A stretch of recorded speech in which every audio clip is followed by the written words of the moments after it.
Welcome back, ladies and gentlemen, to our continuing coverage of the 2014 All-Star event from Zenith, Paris, France. We just seen some footage of OMG and Fnatic getting themselves set up. They are moving over to the stage to clean up the mess from the Earth mode battle, and they will be doing battle in the first invitational match. But first, let's take a quick look at the teams and how they got here. I want to start with the Taipei Assassins.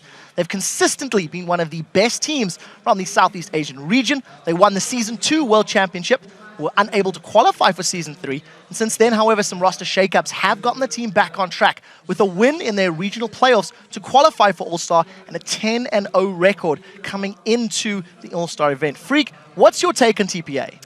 So TPA, the first two things to talk about are the remaining player from the Season 2 World Champions, the AD carry BB. He's amazing. He'll carry games by himself a lot of the time. The other guy to talk about is Wins. Their new jungler, they added him less than a month ago. But they brought him over from Taipei Snipers, and they're going to hope that he does a really good job here. Basically, this team is very strong strategically. They understand the map. They understand minion waves. They'll show up the turrets on time. Their weakness, though, is their snap decision-making. If you stop them at Baron, like, 2 of them are going to keep doing Baron, and 3 of them are going to turn and fight, and they're going to throw a battle that way. So if you catch them off guard, I think they're going to falter, but they're strong otherwise. All right, well, we'll see how they perform. Next up, I do want to talk about the reigning world champions, SK Telecom T1K. This is a team that looked unstoppable until their fall from grace in the most recent Champions Spring, where they crashed out in the quarterfinals, only to be compounded by failing to make it through the NLB semifinals as well. As the resident expert on Korea, as the Korean at the table, Monty, what's your take on SKT and the fact that the team was the strongest in the world no less than 3 months ago? I mean, for those of you who haven't followed the heights and lows of SK Telecom T1K, of course, they won the Season 3 World Championship. They then proceeded to have an undefeated season, not even dropping a single game, 15-0 in Champions Winter. But recently, they really haven't been looking that strong. Of course, there was nowhere really to go but down from there. However, they've racked up a lot of losses recently. They got bounced out of the Champions Spring quarterfinals by Samsung Ozone, and then taken out of NLB by CJ Antis Frost. So they're looking pretty indecisive these days overall. They still have those strong laners, but they don't react as well to strategy as they used to. All right, we'll have to see how they perform. They've had some more time to adapt to the patches as well. Next up, we have Cloud9. They are representing the North American LCS after going undefeated in the spring split playoffs. There is absolutely no doubt that Cloud9 is far and away the best team from North America. But unfortunately, due to medical reasons, their starting mid laner, their captain, and their shot caller is unable to attend All-Star in Paris. So Link from CLG will be replacing him. Crepo, what do you think about Cloud9, considering Link is there with him in the mid lane? Well, I think they're a team that relies a lot on their strategic press and then more map movements rather than just raw laning power. And from what I understood, did a lot of the shot callers early, and we scrimmed them as well a few times, and they were looking shaky. I know Link is doing his best to fill that void, and I know all these members, they want to perform the best they could, but it's so hard. After playing so long together, they're an unchained lineup for such a long time, and suddenly this new player comes in and you have to perform against part of the best teams in the world, and that's going to be really rough for you. I could say they're a little bit in the dark right now about what they're going to do. And I think you're pretty switched on with that little comment there. Exactly. So we'll see how they perform. I mean, questions to be answered. Moving along, let's talk about Fnatic. They have won their 3rd consecutive European LCS title, and they continue to show dominance in our region. This is also the team that made it to the IEM World Championship finals. They also made top 4 at the Season 3 World Championships. Deficio, we've both watched this team extensively over the last 6 months. What is your take, and how do you think they're going to perform against the rest of the international competition? Well, first of all, with Fnatic, whenever it really matters, they will perform. It's every single time there's a playoffs in LCS. IEM, for instance, they came in, they've lost a lot of games in a row in the LCS, and yet they managed to get to the final. So we know they will come in here and should be able to perform. I mean, that's what Fnatic does. And they have 4 members who won the Season 1 World Championship all the way back in DreamHack Season 1. It's a long, long time ago, and they managed to get to the final here. So they are the team with the most experience, if you ask me, of all the teams in the world. And also means the nerves when they sit on the stage here shouldn't be an issue for them at least. And then when it comes to play style, when it comes to picks, they're probably one of the teams, if not the team here at the All-Stars, who plays their weirdest things. I mean, we don't exactly know what they're going to pull out. sOAZ can play everything in the top lane. Not Yorick. Yes. He could play Yorick. He could play Please no. Yorick. That's the thing here. We never know what they're going to bring out, and they might be able to catch a team like SKT off guard. Yeah, just as an aside, only team with 2 French players as well, so home True. crowd advantage definitely sitting with them. Finally, we do have to talk about the men in black from China, OMG, as the most dominant team in the LPL, who secured a 25-3 record in the spring split, and drawing from their experience at the Season 3 Worlds. There is a fair bit of hype around OMG for All-Star. Freak, you pegged them and picked them to win. When we asked the question earlier today, what is your take on their chances? Right, wearing black, believe in OMG, right? Gotta fit the color scheme. Individually, I think they're the strongest team here right now. Xiyang in the mid lane is incredibly good. He picks lane bullies. As long as he doesn't pick Nidalee, they'll be okay. I hope they don't pick that champion in this tournament. But their team fighting is on point. They're impeccable there. Their actual weakness is strategic shot calling. So if they get out-rotated, things like that, then it'll be a bit of weakness for them. We will have to see how that plays out. So we've done a brief introduction of each of the 5 teams. The teams that are about to do battle is, of course, OMG versus Fnatic. They are currently getting themselves set up on stage. So we'll need to see what you guys think about these 2 teams in particular. We've talked about how OMG have a roster of individual players that do well. Can Fnatic out OG and TSM rotate them on the map? Let's start with Monty. What's your take on these 2 teams, and who do you give the edge to? I mean, I think when I take a look at these teams, they have a lot of the same strengths and weaknesses. You've got a lot of players who like to play bully laners. You have a strong laning phase that has very middling strategic play afterwards on the map. But I think that coming in here, OMG is a little bit stronger in terms of their laners, so I have to give them that advantage. Although I think Rekkles is I think, a better AD carry than San. 2 lanes, I think that OMG should win, and they should be able to snowball it from there. So I'm taking OMG. Personally, though, I think it's going to be so much about the mid lane, because Xiyang in here, everyone knows how OMG wants to play. They wanted to have him 1v1, the enemy mid laner, for as long as possible in the game. If Fnatic is ready for this and can either camp him down with Cyanide, gank him over and over again, or have something ready, maybe swap two people mid against him just to shut him down here, and force OMG out is something they're not used to, I actually think Fnatic can take the game. Fnatic's also known on offline events when it really matters to do these really cheesy level 1 strategies. Although OMG is probably used to that by already, they're used to weird stuff already. But Fnatic could throw them a curveball level 1 and just snowball that, and especially in these offline environments, that's really punishing. Yeah, to me, though, I just think OMG, they're the most dedicated team right now. They're actually in the middle of their season. Their playoffs are yet to be played, so they're on point, they're sharp, and I think they're just a stronger team. Very last comment before we move on. Yeah, Fnatic also doesn't have a history of doing particularly well against strong Asian teams, be it Chinese or Korean, and so I think OMG has that a little bit of an advantage as well. Well, I get the feeling of where this is going, but let's lock in some predictions. It's time for you guys to predict the future. Who you think is going to be the winner of the first League of Legends All-Star Invitational match between OMG and Fnatic? We're going to run down the line. Deficio, who's taking it? I'll give it to Fnatic, actually, game 1 here. MVP, it's going to be Cyanide. All right, buddy, OMG for me. My only goal is to not drop below Monty, so OMG for me as well. And I'm going with OMG. I think they're going to win the tournament as well. Wow, so only one person in favor of Fnatic. This either help you or hinder you. We will find out. You guys have heard what our panel has to say. Now it's time to check your votes on LOLesports.com. According to those numbers, you have picked Fnatic by 67%. This is, of course, a Western audience, Western viewers, so I can understand that, but I'm pleasantly surprised that there's a lot of people supporting OMG. We're going to send these things over to the casters for our first match of the All-Star Invitational. Thank you very much, QuickShot, and I'd like to welcome my co-caster Sam Kobe Hartman Kensler, who I actually haven't cast with since spring 2013. It's been quite a while, but we had an explosive beginning to the game here, right? Today, the crowd is amazing. The first Earth game was insane. Bjergsen going crazy. I'm definitely excited for this All-Stars. Fantastic stuff. It is time for an East versus West battle coming up now of the champions in our very first invitational match of the All-Star event as Fnatic take on OMG. But while the top 10 team in European plane facing Fnatic, the Chinese aggression, OMG believes that Fnatic could have some surprises in store for them. 能和其他国家的队伍交手，也是我们的一种荣幸吧。反正很期待这次比赛了。 At Worlds, there were 2 Chinese teams. We screamed a lot versus OMG actually, and OMG was really good. The fun part about the Chinese team is that they are playing super aggressive, 他们属于一个团队性比较好的一个队吧。They have really good knowledge of the game, like when they can kill you one-on-one, they're just gonna go in and not hesitate. I think the way to play against OMG is face aggression with aggression, rather than just falling back and letting them use all the pressure they have from their own playstyle. So I'm kind of sure that they don't expect EU teams or any teams to face aggression with aggression. 有一些出其不意吧，很敢打吧，会让我们有一些想不到的东西。So it's gonna be a fun game for sure. Both parts are gonna go super YOLO.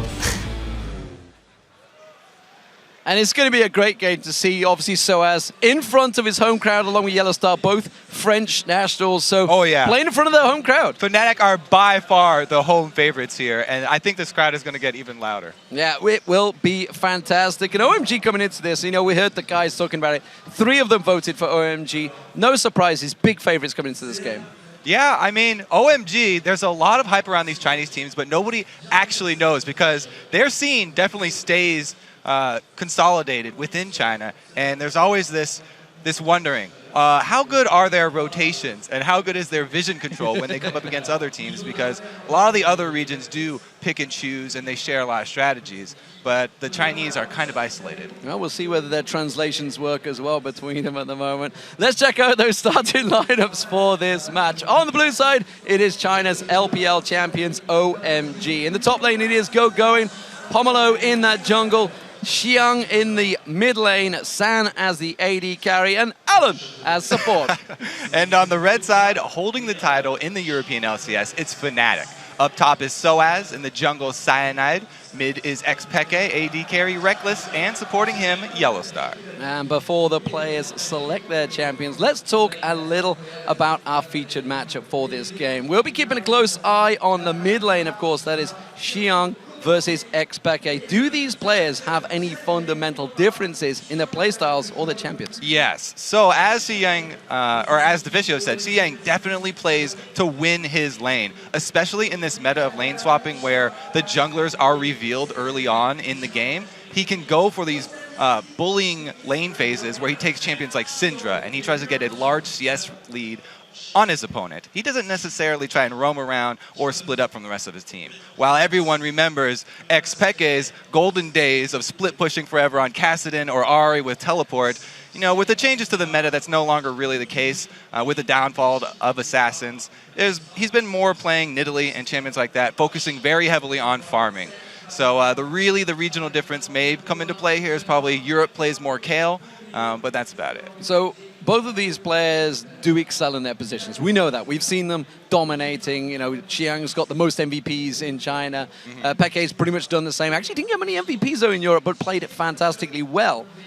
They've both also built up some very impressive stats. Some very impressive stats indeed. xPeke has the most kills and the most assists for a mid laner in the European LCS. 125 kills and 148 assists. But with 2 fewer games played, xiyang has actually racked up 152 kills and 184 assists. Definitely some impressive numbers. But xPeke also has long been considered a top mid laner in the region that is known for very strong mid laners, and he helped his team win all 3 European LCS splits. He definitely has more international experience. So, I mean, one thing we should talk about coming into this game, China, as we saw at Katowice, are a much more aggressive region. They will definitely go for objectives and maybe get kills. And we saw it with Invictus Gaming versus Fnatic. They caught them off guard and did take the victory over them in that day 1. The interesting thing about that is that OMG in particular in the Chinese scene actually average longer games than a lot of the other Chinese teams. And they actually play in best of 2 sets. And the first game, they average 41 minutes, while the second game is 31. So they make a lot of changes within the set that they play a team. These are going to be best of 1s, though. We'll see how they come out right out of the gates. Here we go, ladies and gentlemen. Game 1 of the All-Star Invitational here in Paris 2014. Picks and bans underway. Fnatic clearly the home team favorites. How are they going to fare against the Chinese powerhouse that is OMG? Kha'Zix, the first ban to come out. Yes. And that's actually expected because we've seen a lot of these teams are back playing Kha'Zix. Yeah, with the recent buffs to Kha'Zix, he's getting very close to where he used to be. He doesn't quite have the silence, but he's very, very strong against mages, especially in the late game. And as we said, so much focus on the mid lane. You do not want to let a champion like that get through in this game. Yeah, a lot of research being done for these teams. LeBlanc being taken away from Peke, but more importantly, Fnatic banning out that Syndra. You may be wondering why, but xiyang has played, what, 5-0 on that? I think it was in the Chinese LPL. Not only does he have good stats, but he also has been able to bully out champions that other mid laners in different regions have said he should not be able to win these matchups. Syndra versus Ziggs, he's getting a CS lead on Ziggs because he's isolated, because he's able to bully his opponent, because he's outplaying his opponent 1 versus 1. So we also see the Evelyn ban coming in through there. Cyanide's been playing that a lot. Pomelo, not too sure whether he's been a big favorite on that one. The Annie ban does surprise me. YellOwStaR played it a lot during the start of the LCS, but obviously during the last, what, 2-3 patches, I think it's safe to say, Annie definitely fell away as support. Yeah, I mean, I even talking to YellOwStaR earlier today, he's like, yeah, my top 3 are Morgana and Leona and Thresh. No, not Thresh. That's taken away. Karma was the other one. Morgana, Karma, and Leona. So the Annie ban, a bit of a swing and a miss there for OMG. So Thresh was locked in, as you mentioned. Ziggs was taken away, and I'm interested to see what these mid lane is going to play, because that's a heavy mid lane focus there. So with Thresh locked in to begin with, for Alan, that forces Fnatic into some choices here. Yeah, the mid lane picks I'm looking at now are Nidalee and Orianna. We're probably going to see one of those longer range champions, more farm centric for both of these guys. But you're right, a lot of the bans being poured into that mid lane. Oh, Cyanide's got his favorite. That Kha'Zix has been locked in, and Rekkles on Lucian. So we've all seen it's got 70% pick rate or something crazy like that in Europe now for Lucian. I think North America is very similar.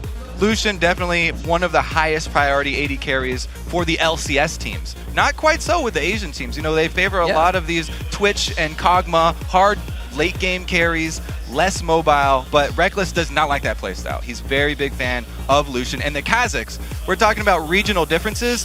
In the jungle, there are no regional differences. Kha'Zix is worldwide considered top-tier champion. Absolutely. Broke onto the scene, of course, when Insect pulled it back out and suddenly everyone, yep, that's what we're going to play. So we see a lock-in for Shyvana and Nunu being locked in for Pomelo. Oh, yeah, it will be Pomelo, no doubt about that one.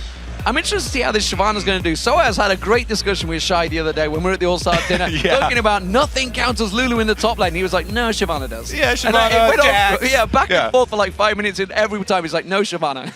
And we still may see that Lulu from SOAZ, so we'll have to see him if he can back up those words. But yeah, Shyvana and Nunu being locked in at the same time, that one's really interesting. The Nunu has definitely not made its way over to the LCS. Talking about regional difference here, this is definitely one of them. Used a lot in Korea, more control-oriented, and goes really well with those pick teams because he has a lot of disengage.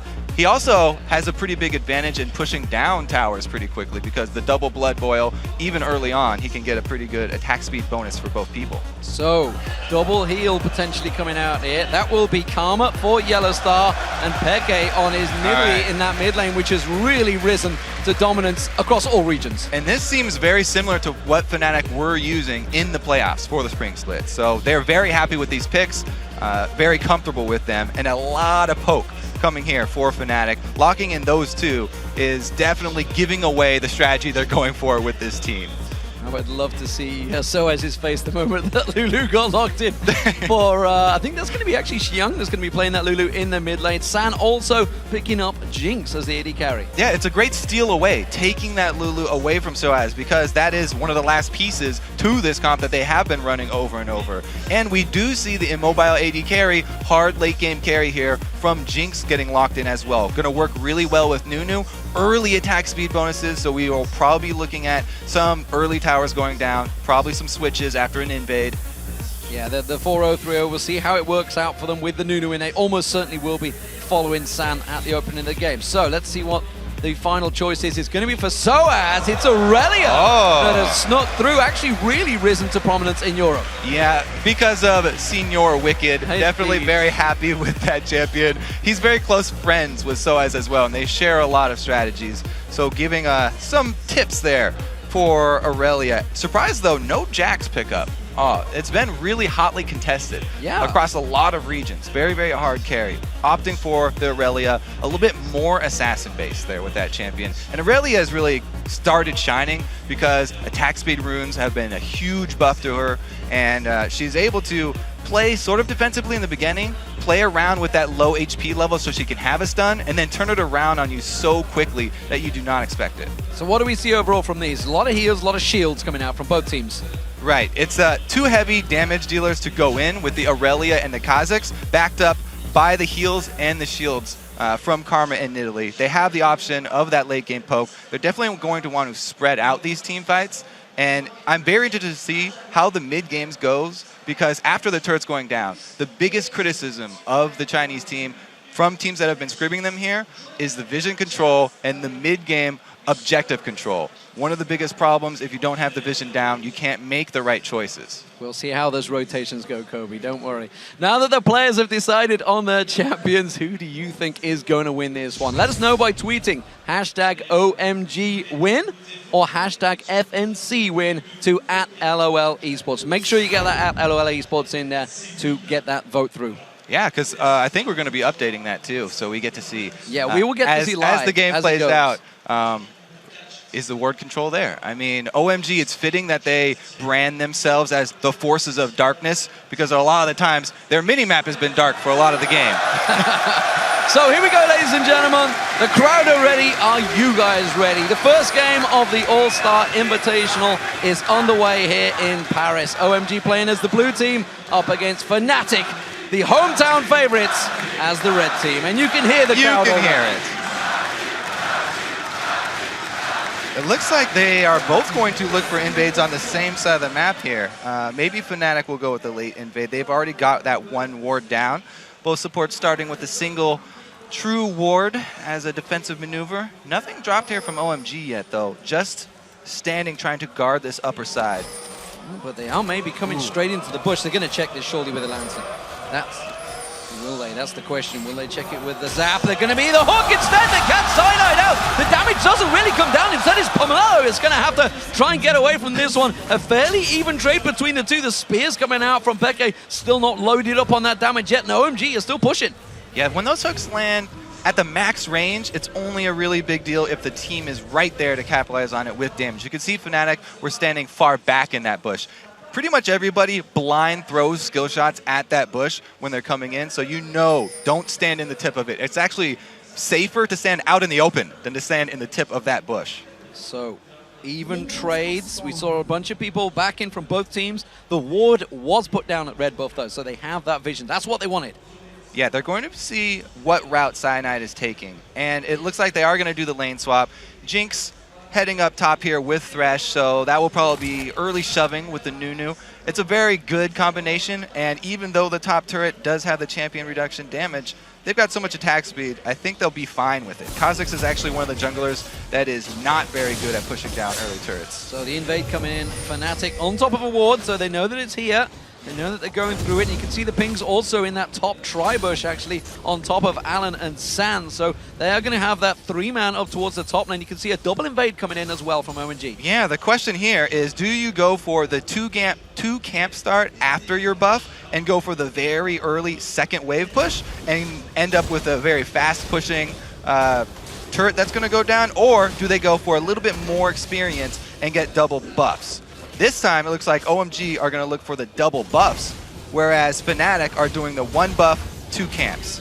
Which does mean they should take that tower down early. You can see Cyanide and sOAZ, the buddy system, as they take down those golems. The wave comes in, and they move onto that tower. That tower's going to go down very quickly. Meanwhile, you can see in the top half of the jungle, OMG have taken that red buff. Now they're going to have the 4-man stack on the top. Yeah, so there's always trade-offs with the different strategies you have opening up like this, and that's one of the best parts about this opening of the game.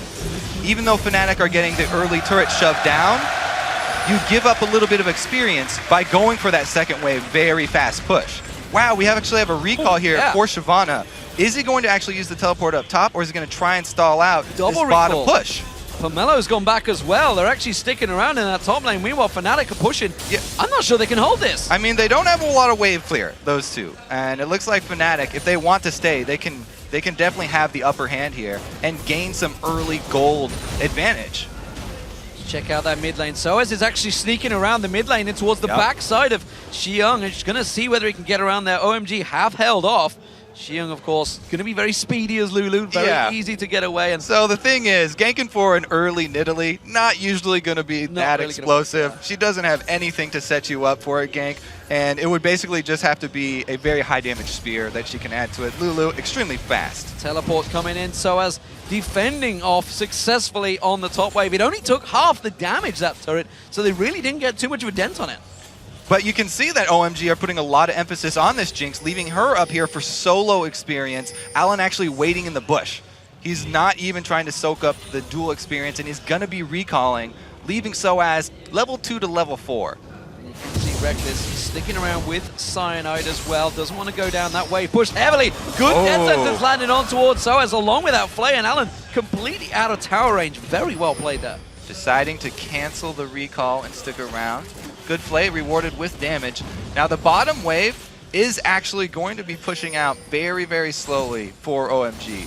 So that's good news for Fnatic, and Rekkles, as he goes down to also get solo experience for the AD carry, will not have to go too deep in enemy territory, which is crucial because they do not have ward coverage at this stage of the game. Ping warnings coming in. sOAZ actually on his own in 3v1, but now Cyanide is going to join them here. Here comes pomelo. You can see sOAZ. He's quite happy to stick around. He's going to get caught by the death sentence, then the exhaust, but flashes away. Alan taking a lot of damage from the turret there. Cyanide may try and pounce on that one. Instead, again, successful defense coming out. sOAZ went deep. They still have a blood boil for Jinx, though. He actually put it on Thresh this time, trying to get him move speed maybe to get out of danger. But they have so much attack speed, they can still take down the turret, and sOAZ is going to get the stun on pomelo. pomelo taking damage. There is the first blood. Alan may pay the price. Cyanide gets one. He gets two. It's a double for Cyanide, and the double buff working wonders.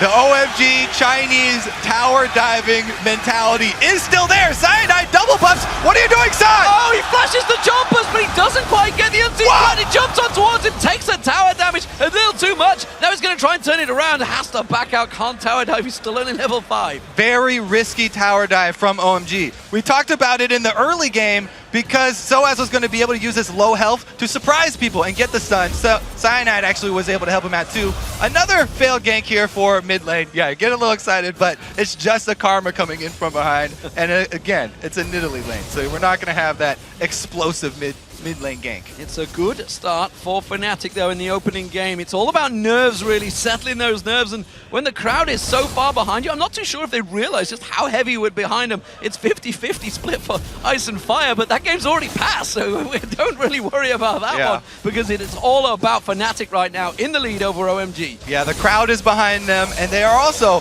playing very, very friendly game here. Cyanide was taking shots for sOAZ, trying to block skill shots for him under the turret, keep him alive as long as possible, and it definitely paid off for him. Now the story of the game is going to be, what can this Fed Kha'Zix do? Cyanide was highlighted. We'll have to see where he moves next because he's trying to go help sOAZ out. He's still under pressure here. sOAZ caught out by the death sensors once again and the Flay, but he is hanging on by the skin of his teeth to that turret. I don't think it's going to last any longer. Blood boil down on sand. There is finally that top turret going down for OMG. They invested a lot of time. It took them 7 minutes to get that down.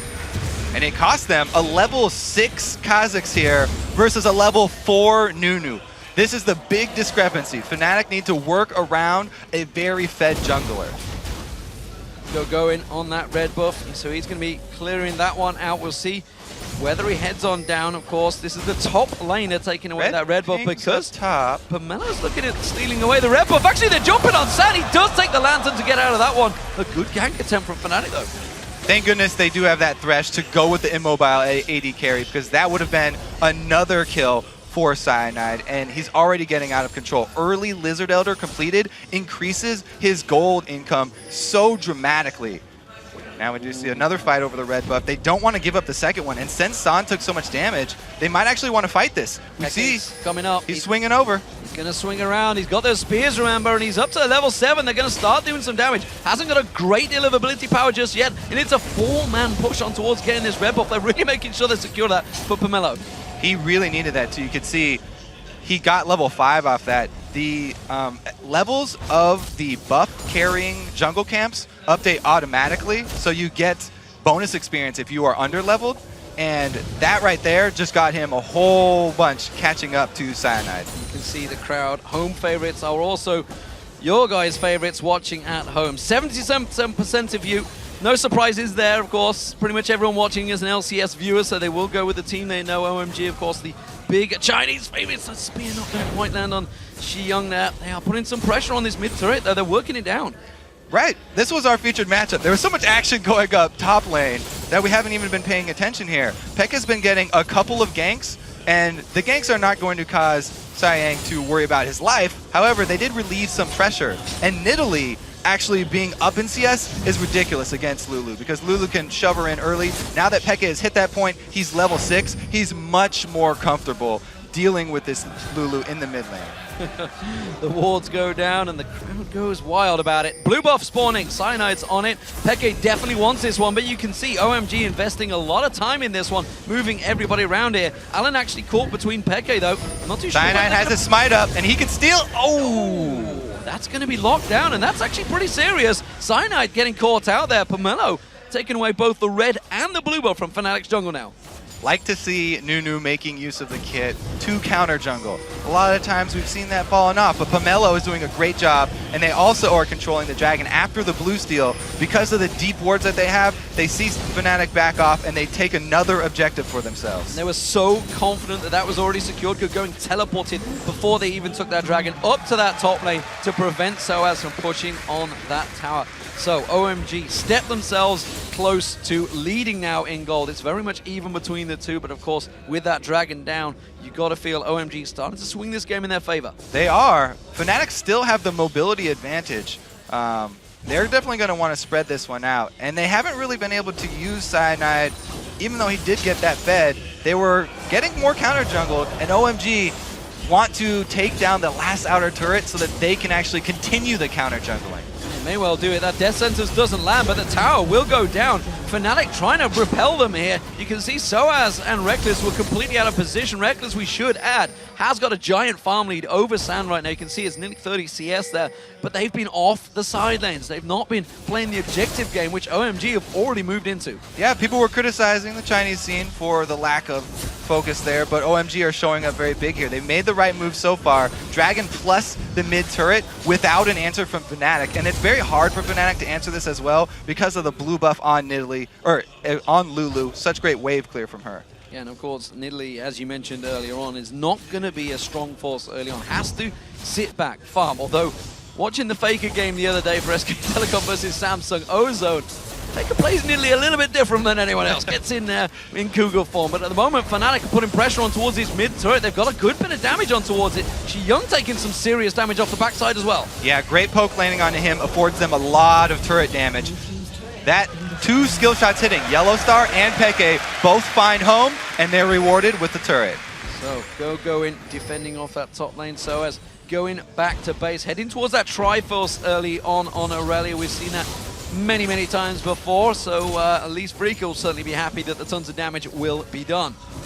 I also like the build here for Shyvana, going for the early Cutlass, looking for blades, just because they don't need double tanks. Nunu in the late game likes to soak up damage. He's definitely a utility jungler, so they wanted another damage source, and he's going to bring it. 4 members of Fnatic closing in towards this top lane on Gogoing, puts the ward down, but down in the tri-bush beneath him is Peke and YellOwStaR. We'll see whether they decide to move around there. Peke is going to face check in towards Gogoing. We'll just pounce over the river. Oh, no, he won't. Oh, had to flash there instead. He won't be happy with that. That's a cooldown. He failed the jump to just juke Gogoing. It was all planned. YellOwStaR, no matter on this one. They're actually landing the inner flame. Xiyang's going to be the focus here. sOAZ dives in towards him, gets the stun down, has to use the wild growth to save himself. Absolute zero coming out from Pomelo, and they will save himself. That was a close encounter, but nobody going down. Great zoning there from Pomelo, using the absolute zero to stop that aggression because Fnatic really need to catch someone. What an interrupt from Alan, but it might cost him his life. Trying to do a mad life. I'm not sure it's going to work out this time because sOAZ is going to try and turn it back around. One more blade surge to the colleague. Doing the damage. Rekkles gets himself the kill. He comes across. Pomelo's going to be the next focus target. sOAZ has got his stun available, but they're not going to tower dive yet. But that sacrifice was all for this bottom lane. Look where the teleport was trying to go. It's Jinx alone with a turret. That means the turret has no chance.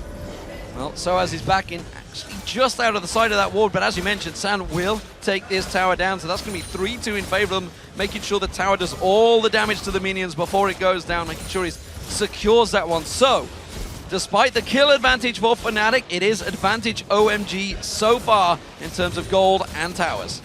And look at the builds here, too. They're going all damage from pretty much everybody. So they're going to have to rely on getting those picks. Oh.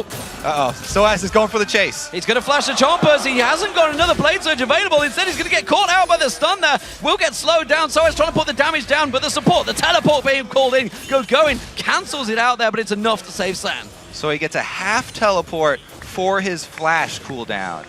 Interesting little trade there. sOAZ wanted to take advantage of the lack of tower for San to retreat to. But it was basically a pretty even trade. Is a tense opening game between these two teams, both clearly trying to see who can poke an advantage. And at the moment, Fnatic, they're making a move on towards his top lane turret. You can see 4 members closing in here. Gogoing's going aggressive. He's going to try and push it in there. You can see Peke. Is he going to catch him out there? The exhaust goes down. YellOwStaR putting the damage down. One more hit, but it's not enough. The minion wave is not with them.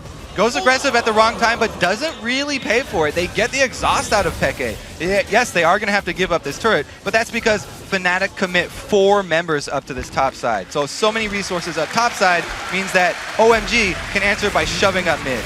So 3-3 in turrets. All outer turrets now down for both teams. We'll see who is going to go aggressive. Who's going to really make that first push in towards the inners, because at the moment OMG have a big push in this mid lane and Fnatic are not really that close to defend it. So Fnatic actually had 2 waves that they were pushing right there. Pretty good pressure on both top and bottom, and yet they relieve all that pressure. Both lanes recall and they try to collapse to defend mid instead. Let's see if this pays off. They might be able to cut off one person. The spears landing. Peke's trying to sneak around that side there. Isn't going to go too aggressive on this one. A pretty close range spear does land on xiyang. xiyang manages to get that picks down on him and will stop him in his tracks with that glitter land. So Fnatic react, but while this is all happening, San has been gaining ground on Rekkles. He is shoving a lot of solo lane experience here, but really the dragon coming up soon is the next story, because Fnatic just got some good spears on Allen. Looks like he's just been chugging health potions though, so won't hurt them too bad. Going for one of these dragons when OMG are in place is very dangerous because of the smite, consume, and flash available for pomelo. The steal potential is very, very high for this, even though Cyanide is known to have great smite control. It's going to be difficult. Exhaust is down for YellOwStaR. That's really the only summoner spell from their side. sOAZ getting hooked in. He's not too worried about that, but he's going to get caught out. A lot of damage come down. Absolutely zero. They still don't quite take sOAZ down. One more hit. There it is. San manages to get one down. They're going to choose on towards it. Super Mega Death Rocket already used, so he can't be finishing off on Rekkles. Peke getting chased down. Pounces away from that death sentence of Allen. He's not going to be able to close the ground. Gogoing, trying to catch in towards there, but that was a good fight for OMG. Yeah, they're the ones that want to take these team fights around Dragon. They've got the Shyvana. They have the mid-game tank here. Fnatic are the poke-heavy team. They need to land spears. They have to land empowered karma Qs before the fight starts. If they get engaged on like that, the death sentence, that's going to mean a big win for OMG, rewarded with another dragon, and their global gold goes up again. Gold advantage, as you say, in OMG's favor now. The blue buff was stolen away last time. Pomelo taking a spear to the face, but the rest of OMG are here to defend, and Peke really is going to need that. That's a big spear on Pomelo. That will force him away from this blue buff for now. Another poke landing there from YellOwStaR on the exit, but really, this is only a small win for Fnatic. Just the consolation prize. They already made the mistake, starting up the dragon themselves, taking the team fight without landing the poke. Yes, they will have the blue buff Nidalee spears to rely on, though, to buy them a little bit of time. So, sOAZ will return to the top lane, needs to get some of that farm going, get that Irelia build stacking out, because at the moment he's kind of half-heartedly between everything, whereas Gogoing already with that Ninja Tabi, that Giant's Belt, and as he mentioned, that build toward a cut is building up towards that Blade of the Rune King. Really got a good build going already. And I mentioned the tank of Shyvana just because sOAZ is going full damage and speed build here. Yeah. Very early upgrade for his boots. He's extremely squishy. They need to make use of that mobility. If that's what they're going to invest in, that's what they're relying on. It's not pure combat stats. They don't want to take full-on 5-on-5 fights. They want to try and catch people out, try and take advantage of the positioning from OMG. But OMG's warding has been very good, and their objective control has been stellar. Sam backing away. We'll see what he picks up as his second item. Seen a number of second items coming out. Will he go with that Legolas build? He's got his Berserker Greaves complete. And I think that is all he's going to stick with. There's the Zeal. That's what I was waiting for. So he's going for the Zeal in there. Rekkles, of course, a little bit behind, despite the fact getting that CS advantage. Has yet to go back and buy. Red buff is where the focus another is. hook. Death Sentence land. Cyanide not going to get drawn in, but with xiyang coming in to help out, YellOwStaR's getting picked out. He's going to get forced away. sOAZ getting drawn into this fight. Everything being fought for these buffs so far. Fnatic are calling over Rekkles as well. They don't want to give this one up. Spear caught in. sOAZ did get the reset on the Blaze Surge, but you can see the absolute zero gets knocked back into it. sOAZ taken so low. He's got next to no health stats here, and he's going to get caught out by the rest of OMG. There's going to be the final kill. Allen's going to flash away as well to safety. Cyanide now caught out, trying to use that stealth, trying to pounce away. Wild Growth is going to bounce him back in the air. They keep him at bay just a little bit there. There's the Culling doing. Oh! Sam taken so low. The spear not enough though. Beckett's going to chase. The inner flame lands from YellOwStaR. The spear does manage to find his target. Sam goes down. Beckett closing in. Allen now caught out. It's a double for Beckett. And Pomelo's out of mana. Here's the speed from Fnatic. They're able to chase. Great job there from YellOwStaR, keeping the steam boosted up. And can they get any more? This is way too early for Baron, but they've got 2 kills. They have control of the map. It's just a sad story for them because the waves are not pushed up. The biggest thing they can get is this blue buff. But I think we're starting to see the turning tides. This is what happens when that Nidalee, the spear starts to land there. Pomelo is not going to be able to get it away. The blue buff has already been taken away, so Fnatic get a tiny objective from all that, but it was an very even traded fight there for a while. Let's look at this again, because sOAZ, as we said, he doesn't have combat stats, so basically he knows he can't fight this and he's just trying to run away. A lot is used on him though, and the Lantern specifically being used this early is very big. Allen has to use everything he has, so he has nothing to save Zahn when those important abilities do land onto the AD carry. And if we see as soon as they thread one through here, the culling and the spear both getting through to hit the AD carry, that's the main damage source of this team. That is the heart of this team. When he gets this low, they have to start running away, but they're frantically running away. Peke again showing his marksmanship there, threading the needle twice in a row, saving his team's red side jungle. And more importantly for Peke, he's so close to getting that death cap complete now. The spears are just going to get stronger from here on out. xiyang, of course, a little bit more of a utility on Lulu, but also very helpful. And it is, as we saw in that fight there, OMG, last time they've been around that dragon, the utility, everybody works as a great team fight. Pomelo, of course, getting that blood ball down on Sand. So we'll see how it works out next time they face. At the moment, though, sOAZ is getting ever so closer towards that Trinity Force. Sunfire Cape now coming in for Gogoing in that next fight. It should be fight. Uh-oh, another hook onto Peke! Oh, Peke in trouble. I'm not sure he's going to get out of this time. Absolutely exploded by the Super Mega Death Rocket of Sand. Allen is coming up huge for OMG here. Turns this completely around. Peke was the biggest thing keeping Fnatic in this game, throwing out those spears mid-game, and now he's not going to be up for this turret. Allen basically just got them this turret by himself. You know, you think back to Royal Gaming, they actually really lost out in the lane phase back in their World Championships. At the moment, they're getting picked off, which is something Fnatic do so well. They are being beaten in their own game right now, getting caught out in those lanes. sOAZ again, he's having to stay in that top lane for so long to keep that farm going. They are doing the right things, though. They're defensively warding their own jungle. Another hook! Another hook. This time, they're not going to grasp on it. You can see Cyanide was out there. The Flay actually misses, forces the lead there. But coming straight in, going with the Wild Growth, bounces them all. And yeah, YellOwStaR taking so low. Absolutely zero pops out, and it's another kill for OMG. They get another hook. They get another kill. Great flank from Gogoing as well. They were going to escape with that one, but he gets into position for the Lulu ultimate, enough to get a kill. And that's going to award them another blue buff, 18 seconds till Dragon. If they could also take the Dragon, this is very fortunate timing for OMG. A lot of ultimates used in that last fight, though. We need to remember that. We saw the Wild Growth being pumped out, as well as the Absolute Zero. Super Mega Death Rocket is available, and OMG, look at Allen with those Death Sentence. Oh, so close to catching Peke once again here. Teleport is not available for sOAZ either, so he has to make tracks, and you can see him already heading down to Dragon now. Yeah, even though Peke and Cyanide are there, they have a very, very dangerous time even trying to get close to this.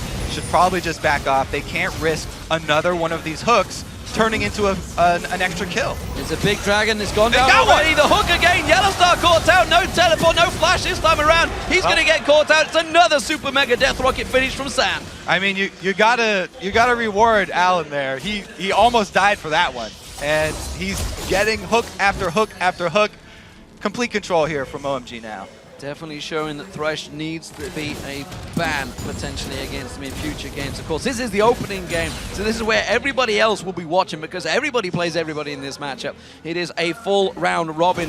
Everybody will take in all the research notes from this matchup. Yeah, speaking of everybody playing everybody, Alan himself was a jungler as well. Yeah. He plays multiple Formerly roles. Lovelin, of course. Everybody should know at that. Worlds. So he plays multiple roles at the highest level, and it's great to see him back on support, still at home. I mean, both these guys actually prefer jungle, him and Pomelo, but the switch has actually worked out pretty well for them. FLICKR getting caught out, and a lot of damage coming out from xiyang this time around, putting that picks down, keeping that little ants on him and slowing him down. He's also clearing out the wards there. YellOwStaR got to be careful because he's been caught out by that death sentence a number of times. Triforce now completed by sOAZ, but look at Gogoing. He's now got the Sunfire Cape and the Blade of the Rune King complete. Yeah, he's a beast right now. The tank difference right now with OMG and with Fnatic means everything. That's why the team fights, it's always Fnatic that have to do some kiting. They have to be able to get around some sort of wall or kite through the jungle here somewhere because they can't take a full-on 5-on-5 team fight. So let's look across the map and maybe take note. You know, we were talking about it at the start of the game, the vision that is available. You can see Fnatic, they're clearly just defending their base. They have got good vision in their own jungle though, yes. but OMG, all in Fnatic's jungle. You can see they're doing everything they possibly can to avoid getting picked off more. That's what they have to do. They just have to hope for them to actually get the jump on OMG. Hope that OMG get a little lazy in their moves and try and catch somebody off guard.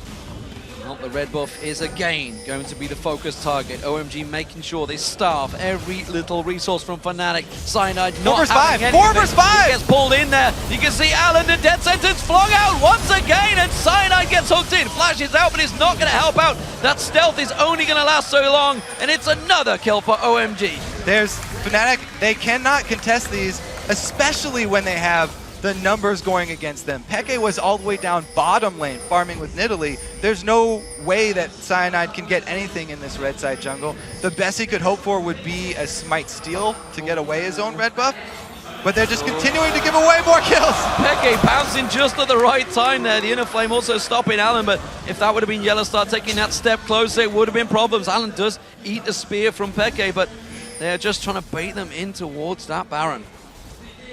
And it's working. They have complete vision control over it.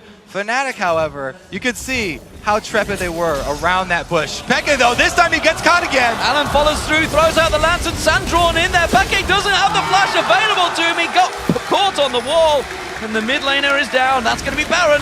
Another hook, another kill, and another objective. This time forcing. Okay, this is Fnatic's actually window to get back in. If they can miraculously steal this Baron, then they can turtle and hope to get back in the game. It's going to be so hard for Cyanide. sOAZ risks it to get in there and try and get a ward in. You can see he's going to have to jump in, but he's against the smite. He goes for it! Goes in towards it, gets it! Oh my! Cyanide manages to steal it! That's what they needed. He pays the price with his life, but that was such an important smite steal from Cyanide. Cyanide comes up huge!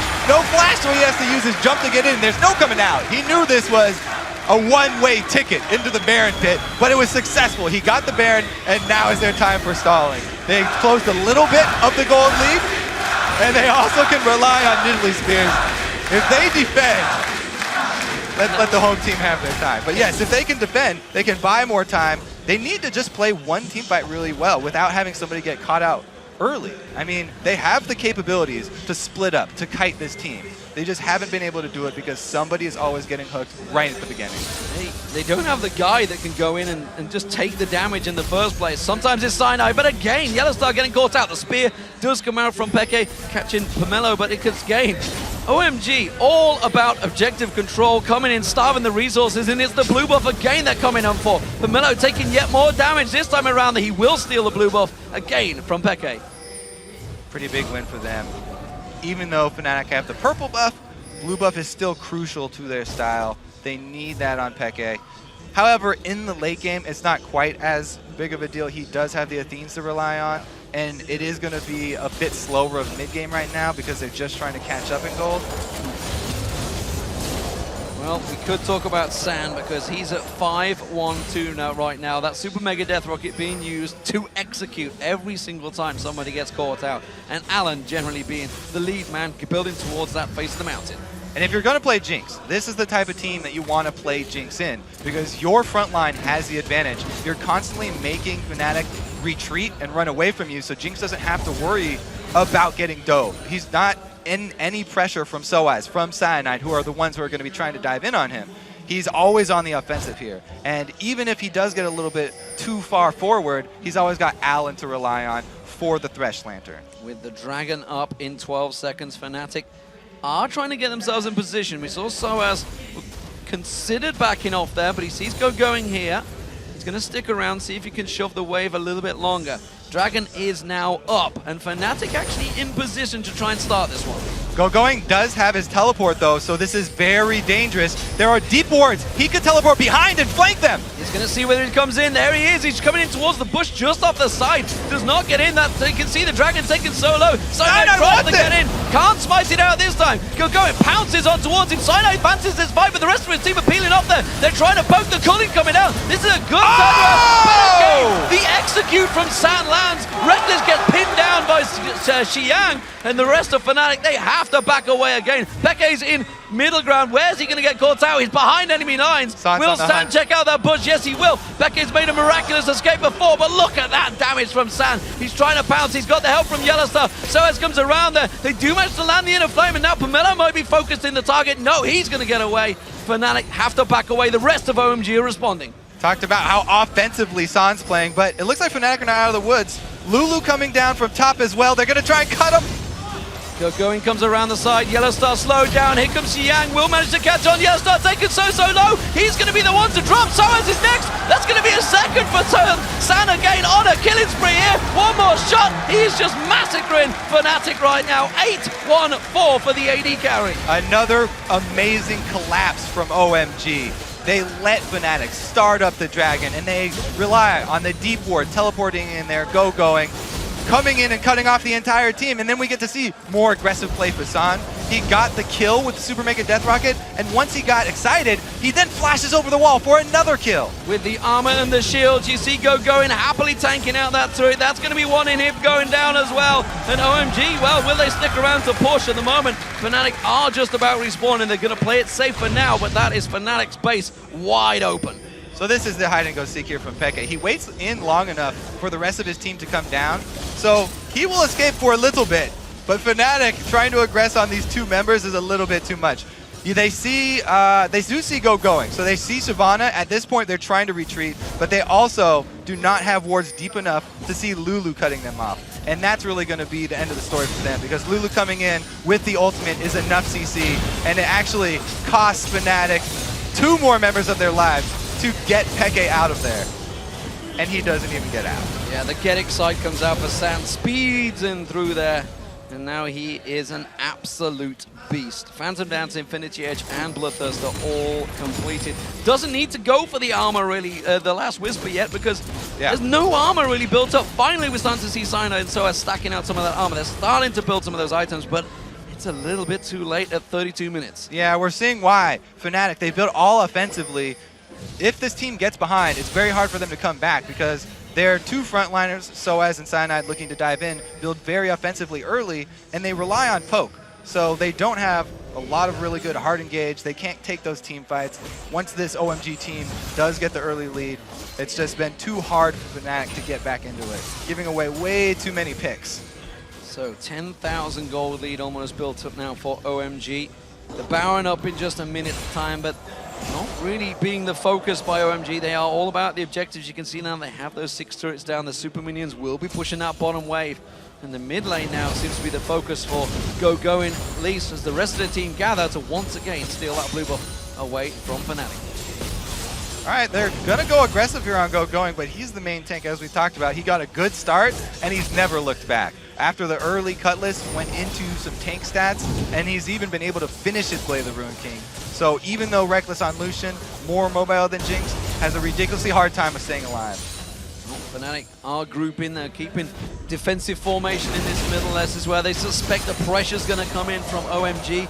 But you can see San, he's actually taking the blue buff of his own. So San with the double stacks, level 17 as well. You can see the level advantage that OMG have built up over Fnatic. It's generally 2 levels per player over Fnatic right now. That's a big problem. It's a huge problem.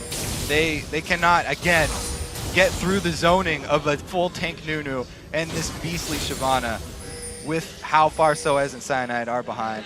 So they have to rely on picking somebody off while they're by themselves, or some amazingly ridiculous spears from Peke landing on the high priority target. Another pick! Oh, YellOwStaR once again caught out with the death sentence. Will not. Yes, he will go down. He gets exhausted out there. The rest of OMG collapsing towards sOAZ, gets pulled into the team. He can't escape. The culling doing next to no damage right now. sOAZ will drop. That's 2 kills for OMG and the tower, as well as they push through for the inhibitor in the top. And Allen taking one of those kills, well deserved this one.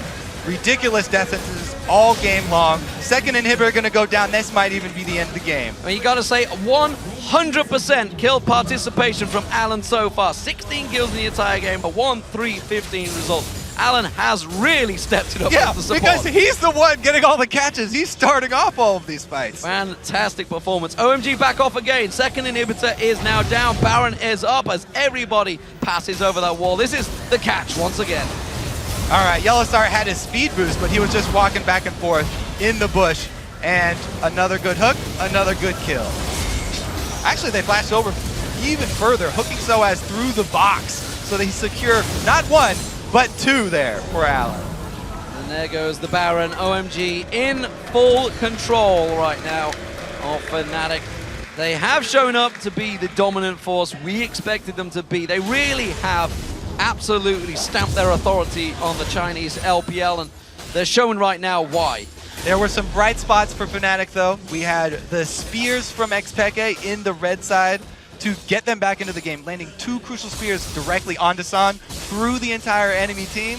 Almost got them back in, and then Cyanide as well did his part, stealing away the Baron, but it was only a brief respite awarded to them, and they've just been crushed now. When we see these types of teams come back, these poke-heavy, assassin-heavy teams, it's when they still have all their inhibitor turrets up, and they're able to turtle out and defend at those, try and capitalize on a mistake by their enemies. But OMG already have 2 down, so it's a pretty clear path for them to victory. And it's been a clear pick game for OMG every step of the way. As you mentioned, their death sentences so often lead in the way. They are clearing out every single objective now. You know, you mentioned that they have the longest average game in the Chinese LPL, but clearly they do it systematically by the numbers, as they seem to be doing right now, and driving in towards it. That inhibitor has respawned, but it's not going to stay there for long. Fnatic are going to have to throw all their eggs in one basket at these Nexus turrets. Again, death sentence thrown out, does not land this time. They're trying to get some poke onto Allen, but now he's so tanky that really is not making too much dent. Rotating over to the mid lane. Now this is a good rotation. From the bottom, sort of circular movement here up to the mid. Pivoting around the Nexus turret. I see what they did. I see what they did. Look at this. The tanking, the damage. They can just shield through everything that inhibitor turret can go through them. They tank it all out. That's the inhibitor turret going down. The final one of the game. And now they focus on towards Cyanide. He has to leap away. They're pounced away from this one. They're trying to keep the super minions away from the Nexus turret. The Nexus turret almost taken down. sOAZ on next. Another Glitterlands coming through there. Another play from Allen keeps him away. The Colin is merely massaging that turret right now. The Nexus turrets will drop, and that final Nexus is all that is standing between OMG taking victory. They catch out 1. That's going to be Peke going down. Cyanide caught out the side. The rockets from San going left and right. sOAZ getting focused down. San with a minigun now gets himself the double kill. Cyanide escapes, but not for long, as xiyang finds him with the picks. That is going to be game and a triple kill for San. OMG takes game 1 at All-Stars Paris. Well played by the forces of darkness here. OMG come out huge, and they did not look to have that lack of vision control that people are talking about from scrims. They kept their ward line slowly encroaching into Fnatic's territory, and they got pick after pick after pick inside Fnatic's own jungle. It was a good start for Fnatic. Let's not take that away from them. There was definitely signs at the beginning, and OMG actually had a very slow start, in all fairness, with the pushes in the top lane, but it did work out for them. And once they got their flow going, once they got their rotations going, they really seemed unstoppable. Quite a beautiful game, actually, closing it out very, very convincingly. Fantastic performance. So, OMG, game one in the bag. How far do they go now? How do they look in comparison to the other teams? Obviously, we haven't seen them play yet. We're going to have SKT versus Taipei Assassins coming up in just a moment. But are they looking like potential champions already? It's a great start for them. And I think they did answer a few of the questions that people had. So I'm sure on the analyst desk, Freak is very happy. Actually, everybody chose OMG to win this particular game except Officio. So maybe he's not And the home crowd, unfortunately. And the home crowd, yeah, definitely. Unfortunately, Fnatic. So, 0-1. But how do we rate Fnatic in this one? Obviously, they've come into this one, and we've had discussions with them. They've talked about how it's been tricky for them to practice because obviously we finished the playoffs, what, 2-3 weeks ago? 2 weeks ago. It's just blowing very quickly. It feels like it's been 3 weeks ago. We had a break. But they've been talking about how they've struggled to practice. Obviously, they've come here to Paris, and everybody has been practicing against everybody.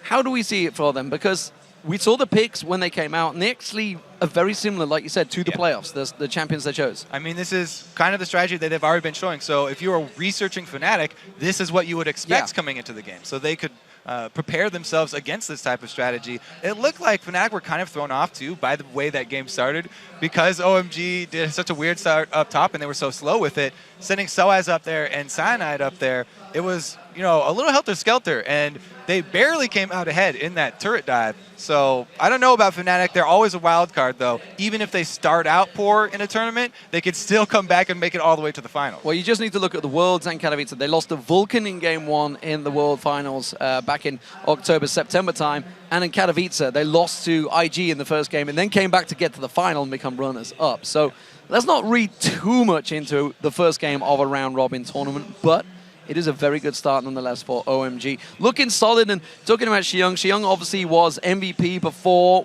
coming in here.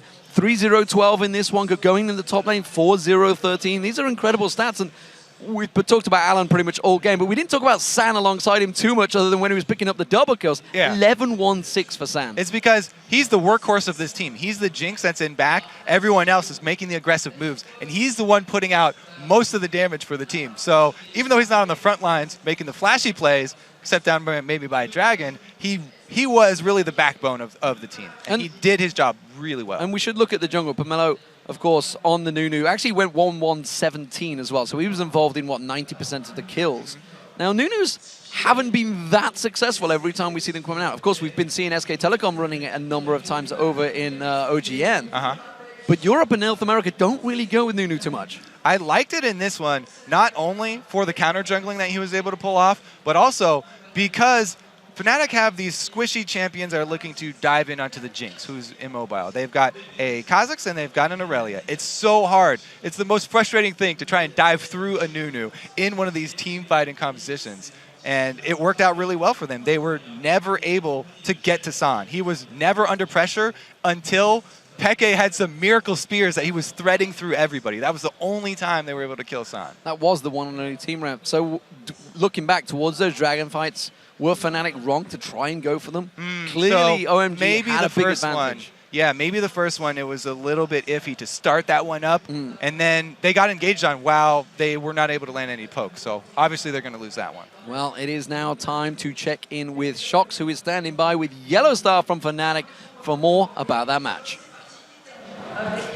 Thank you very much, guys. Indeed, joined by YellOwStaR here immediately. Crowd is, of course, very happy to see you. You guys, very first game of the tournament, and it was a tough one. Tell me a little bit about your strategy, what you wanted to pick, what they got, and how the early game went. Well, we studied them really well yesterday, but the main problem is they had a better setup to team fights, and we got kind of surprised. Even though we had an early advantage, we were one tower ahead. We had 2 kills, and it was really good for us, but we were kind of scared. I don't know what's going on, but we were kind of scared, and it's an unusual thing for us. It is quite unusual, yet in the beginning we saw Cyanide flashing in after he got that double kill, and then they were just in your guys' jungle all the time, and there wasn't really anything you could do either with warding. We expect them to play really aggressive, and we always had the vision on them, but as I said, like, if we don't get to poke them before we fight, then we will just lose straight, and that's what happened. Yeah, but they are, of course, a very strong team. What do you take of this? If you know, look, you have so many matches to come yet, of course. What do you take from this one? Well, they are one of the favorites of the tournament, and they play really well. So we'll just try to step up our game, and we'll just focus on the following games. So, as you mentioned it, the following game, or one of the following games, is versus Cloud9, and we all know how rival that is. How are you looking forward to that game? They're always good. Yeah, they're always good, but unfortunately, Hai couldn't come, so I hope it won't affect really much, but I know he's the captain, and I hope he gets better. So, yeah, I'm looking forward to play against them. Yeah, best wishes from all of us, of course, to Hai as well. After this game, if you know that you have so many more games to come and you see which other teams are in this tournament, it's very stacked. How high do you think you guys can end in the tournament? Sorry? How high do you think you guys can end in the tournament? Do you think you can still win it? I didn't get it. Do you think you can win the tournament? How strong do you think you guys are? As I said, like if we step up the game, if we pick better, then if we gain some confidence again, because we were kind of afraid this game, so I hope we can do it, and we will probably step up.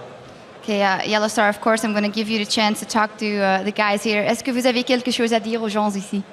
Merci à tous d'être venus, vous êtes géniaux. Et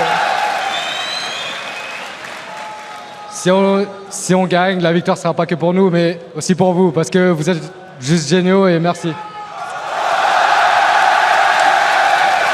He's saying it's fantastic that all these people are here. And this is, of course, not only for the players, but it's for all of the fans that we're putting on this show. Thank you very much, YellOwStaR. Good luck in the rest of your games today. And now it's time to kick it back over to the gentleman at the analyst desk. Quickshot, take it away. Thank you very much, Sharks. And it's good hearing from the French players, of course, in the French crowd. Fnatic losing the first game of the All-Star Invitational. We were particularly excited and interested to see how the lane matchups, the lane swaps, the 4v0s, the 2v1s, the 3v, the laning was going to go.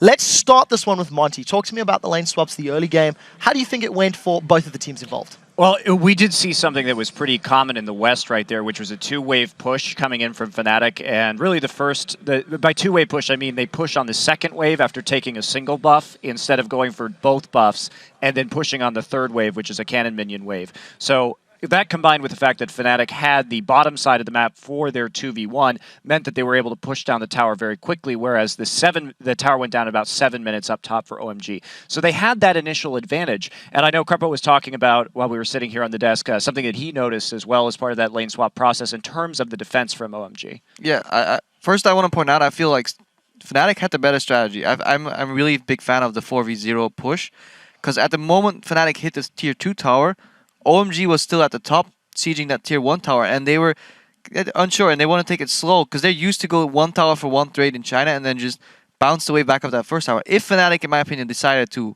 push down the second tower, they would have had a big advantage. Instead, they ended up sending their top laner back, and eventually he got poked down and he got dove.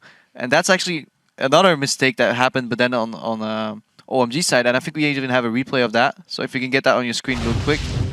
We can point out, like, the initial mistake in the lane swaps, in my opinion, was an OMG side. Then Fnatic made a mistake not switching back. But now, in this situation, we have sOAZ under the tower. Cyanide came to help him, a little late. But now OMG is going to look to dive. But in my opinion, they should just burst this tower down, then switch to sOAZ. But they get really greedy. And if you see, Cyanide's playing really well here. He's just staying in front of sOAZ, making sure no hook can connect. And if we roll the clip, yeah, they're trying to get him. Nice stun by sOAZ. Hook misses.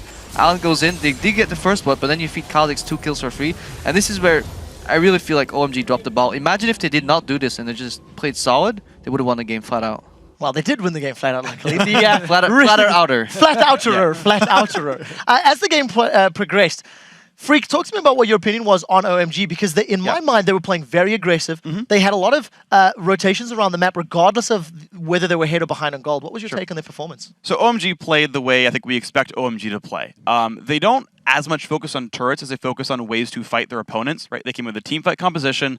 They're obviously focused on Jinx getting ahead and getting massive, which is part of the reason they push slowly, as smart as that may be or not. But they look for ways to pick fights. And one of the big reasons you saw that was like, Fnatic went for a really dumb dragon attempt, right? And OMG just like shows up and kills them at it, right? Dragon number 1 back 10 minutes in, OMG says, we're better 5v5, we'll show up for dragon. They're forcing team fights. Very quickly to interrupt, I'm sorry, but I did actually prepare some stats on this one. 5 out of 5 dragons in this particular game. They secured 70 out of 74 dragons in the LPL over 28 games. Yeah. Over 28 games, OMG had secured 70 out of 74 dragons. That is an incredible stat, and it showed through they had complete control. Sorry to interrupt. Yeah, that's how OMG controls the map. It's not pulling in minion waves and going for an outer turret. It's we'll just take every dragon. Time and again, they take every single dragon, right? And that's how they kind of push themselves forward. Now, when I said earlier in the pre-game predictions, like I hope they don't pick Nidalee, is because they just go for dragons regardless of if it's smart or not. And when they pick Nidalee, they need to poke first, but they don't do that. They'll just show up and start fighting. And if you give them champions that can go head first, like Lulu, Shyvana, they have that. Yeah, and speaking of not poking first on the second dragon of the game at about 16, 17 minutes, we did see, I think, Fnatic play contrary to what their comp was good at. If we take a look, and we look at Nidalee, Lucian, Irelia, this is a comp and Karma, this is a comp that's really set up for a large mid-game power spike. And the late game's not where you want to go. You also have great siege with the Nidalee spears and the Lucian ult in the mid-game, but they chose to go for that second dragon instead of just rushing down. If you're looking for a weakness in OMG, a team that is dedicated to taking these dragons, go ahead and just rush their lanes and try and take their towers while they kind of mill around dragon and ward your flanks deep into the territory so you know if they're coming in on you from the sides. Yeah, to touch on that a little bit more, all the wave clear OMG really had was Lulu and then a rocket from Jinx. She pretty much had to build static shift if they wanted to go into the extended like wave clear scenario. But exactly like Monty said, go for the towers. And if you still want your dragon so desperately, then push the tower and fall back into the area, clean the wards, and make them walk into the spears. Fnatic lost that fight because they desperately tried to get OMG's attention to walk them, but the OMG's like, well, we're close enough to just kill you, so we'll do that. So we've been talking quite a lot about this game. We've been discussing, which team did well. We've been discussing the replays. We haven't heard from the only member of the analyst desk that voted for Fnatic. Condolences, buddy, but okay. What happened to your team? Well, personally, I think already in Champ Select, they lost it. They didn't straight up lose the game in Champ Select, but they didn't exactly help themselves. Against a team like OMG who loves to team fight, it's very risky to pick a poke comp, especially because once you actually fall behind, if you don't do anything in the mid game, like Monty pointed out, it's very, very hard to do anything. You can then argue, yeah, sure, poke comp makes you avoid the team fights. In that case, it can work. But because OMG took control of the map and because the lack of wards from Fnatic as well, when they were behind, they just could never do anything to get back in the game. And I think they need to fix up the Champ Select for the next game. OMG has shown some weaknesses, though, too. Like on the map, if Fnatic would have actually played their composition well, I think they could have opened up this game well enough to basically say, OMG, yeah, you want a team fight, but we'll never let you. We'll just poke you down every time. So I don't really agree with the fact that they lost it in Champ Select. Given the way they played it, I do agree that they lost it in Champ Select. If Fnatic had better strategy coming in, they could have picked this comp. However, they seem to rely a lot on lane power and still want to skirmish. Then I agree fully that they needed to pick more team fight composition. sOAZ ran a little scared to me as well, I thought, Freak, what do you think? Yeah, ultimately, I think you're right that Fnatic had a lot of hooks in that OMG kind of gave away. The one big thing to me, actually, is that you had this lane swap situation, meaning you've got a dedicated, isolated 1v1 in the mid lane between FLICKR and xiyang. And FLICKR won that. He outfarmed him as Nidalee, which you're never supposed to outfarm in 1v1 like ever in pretty much any matchup. And he did freaking great. So FLICKR is obviously on the up and up. xiyang, I want to see more from him. I just want to quickly add in, I'm going to take over the stats man role, I think, for this event. Talking about that, just to highlight some numbers, FLICKR managed to get 90 CS in the first 10 minutes of the game in comparison to the 74 of xiyang. That's Lulu versus Nidalee. At 20 minutes, however, the roles had evened out. xiyang was on 160 at the 20-minute mark to 159 of FLICKR. So I agree with you, the laning phase was great, especially in a matchup that you shouldn't have.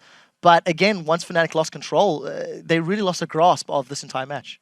But another thing was also Rekkles on Lucian. He actually got pretty far ahead in farm because he stayed in the solo lanes to farm, but he was very, very slow to actually move out and help. The first blue buff that goes over to OMG, he stays in the bottom lane to farm.